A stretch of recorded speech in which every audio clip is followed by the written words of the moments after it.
स्वागत है आप सभी का। आज मैं सुनाने जा रही हूँ तुलसी माता की कहानी।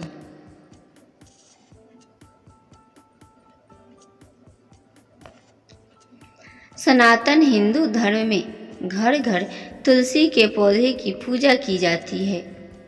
इसके पीछे धार्मिक के साथ साथ वैज्ञानिक कारण भी है।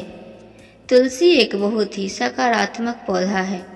कहते हैं कि तुलसी का पौधा घर में लगाने और पूजा करने से घर के बहुत प्रकार के वस्तु दोष और नकारात्मक दूर हो जाती है।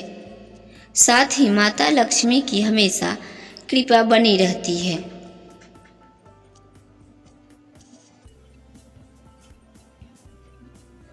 तुलसी के पत्तों में कुछ वाष्पशील तेल पाए जाते हैं जो हवा के संपर्क में आने से उसमें घुल मिल जाते हैं और हवा का शुद्धिकरण करते हैं।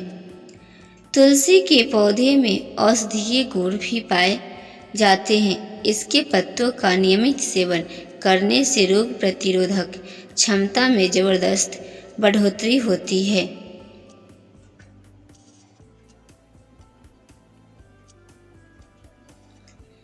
तुलसी के जन्म के पीछे एक पौराणिक कथा है। एक बार भगवान शिव के नेत्रों से तेजरूपी भयानक ज्वाला निकली, जिसे सृष्टि की रक्षा के लिए शिव जी ने समुद्र में डाल दिया। भगवान शिव से निकले उस महान तेज से एक बालक का जन्म हुआ जो बहुत ही तेजस्वी और शक्तिशाली था। जल में जन्म होने के कारण उसका नाम जलांधर पड़ा।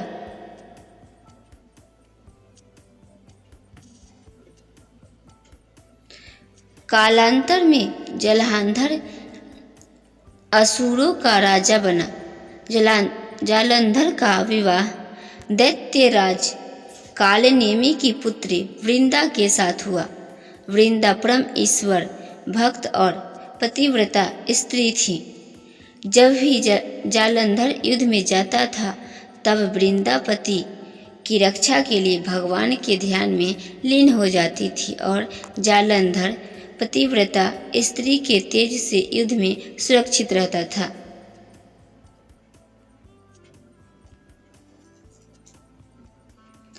एक बार स्वर्ग का आधिपत्य पाने के लिए जालंधर असुरों की विशाल सेना के साथ देवताओं से जा भिड़ा।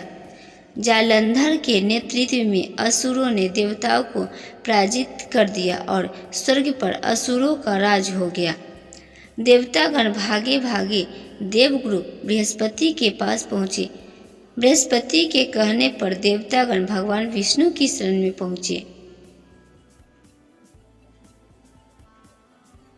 देवताओं की प्रार्थना सुनकर भगवान विष्णु उनकी सहायता के लिए जालंधर से युद्ध करने गए, पर भगवान विष्णु शिव के तेज से उत्पन्न हुए जालंधर को पराजित नहीं कर सके और उसे वर मांगने को कहा। जालंधर ने चालाकी से भगवान विष्णु को लक्ष्मी सहित अपने महल में रहने का आग्रह किया, जिसे भगवान विष्णु मना नहीं कर सके। इस तरह जालंधर ने भगवान विष्णु से भी अभय प्राप्त कर लिया।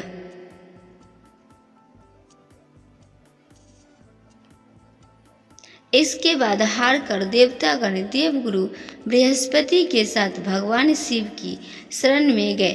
देवताओं की सहायता के लिए भगवान शिव जालंधर से युद्ध करने गए, पर भगवान शिव भी उसे पराजित नहीं कर पाए।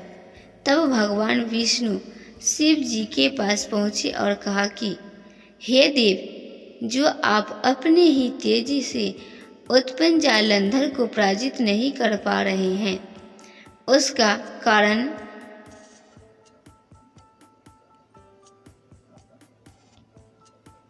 जालंधर की पतिव्रता स्त्री वृंदा की सतीत्व की शक्ति है।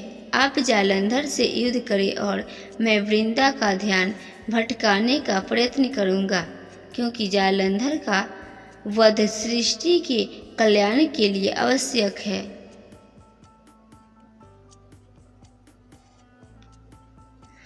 ये कहकर भगवान विष्णु जालंधर का रूप धर के उसके महल पहुँचे। तब वृंदा अपना पति आए समझकर तप छोड़कर उनकी सेवा सत्कार में लग गई। इधर युद्ध में भगवान शिव ने जालंधर का वध कर दिया। जालंधर का वध होते ही दूत वृंदा को खबर देने पहुँचे। तब वृंदा को समझ में आ गया कि उनके साथ छल हुआ है।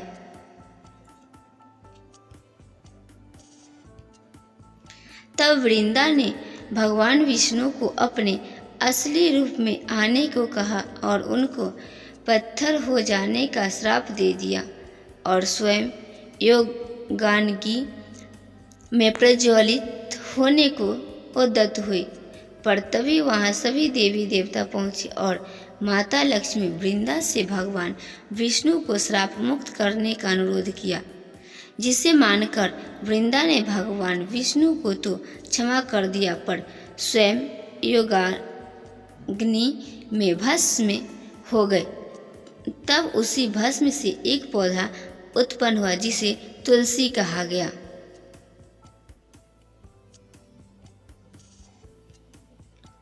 भगवान विष्णु के उसी पत्थर रूप यानी शालिग्राम से तुलसी विवाह की परंपरा शुरू हुई। आज भी कार्तिक महीने के शुक्ल पक्ष की एकादशी तिथि को प्रतिवर्ष तुलसी विवाह का उत्सव धूमधाम से मनाया जाता है। जहाँ भी तुलसी की पूजा होती है वहाँ लक्ष्मी और नारायण की कृपा सदैव बनी रहती है। भगवान विष्णु को तो तुलसी अति प्रिय है। बिना तुलसी के उनकी पूजा अधूरी मानी जाती है।